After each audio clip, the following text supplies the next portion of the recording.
Itu sebab saya kata saya ada pengalaman terbalik kereta tu sore-sore. Oh. Waktu hujan. Sore-sore? Sore-sore. Oh, Bayang ketika tu memang panik juga saya. Betul lah. Saya letih waktu tu, saya balik, isteri sakit di Sarawak, saya balik. Kemudian saya ambil cuti, hari cuti tu saya balik naik ke sekolah. Dalam keadaan letih kita naik bas, naik turun bas, naik katerpillar dak. Kemudian hujan pula. Hujan dan licin, mata ngantuk. Nak sampai sekolah tak jauh, dalam setengah jam lagi. Tak apa, sikit lagi, sikit lagi. Sikit lagi. Kita lelak. Oh, mata sleep. Telak tapi kita jaga tu, kita tekan brake rapat. Oh, gak lalu. Gak selalu licin tu. Brake pun betul, kita tekan rapat pun dia pergi kok. Betul. Saya ada dengar dia kalau main jalan seluk nampak tu jangan brake, dia main gear. Dia kena curi-curi ya. Curi-curi gitu ya ke? Oh, gak tu. Gak aku terbalik kata. Oh. Saya tubik ke pintu balik penumpang. Oh, dia kadah terus. Kadah terus. Tak boleh tubik. Oh. Tubik dengan seliparnya berseluknya.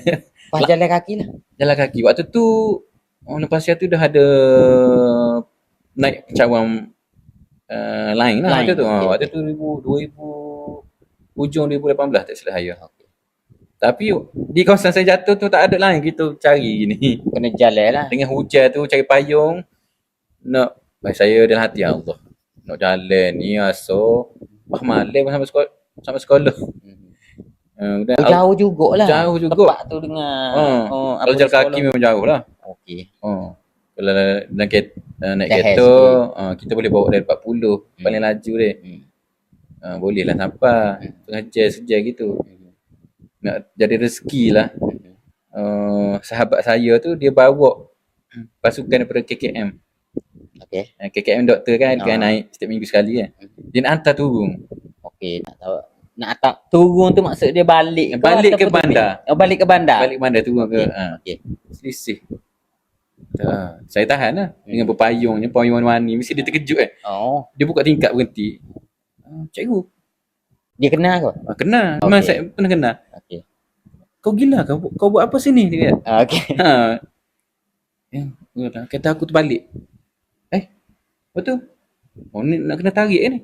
Tak apa cikgu, hujung naik. Kebetulan dia buat kategori M tu ada winch kan. Betul. Alhamdulillah jugalah, saya syukur jugalah.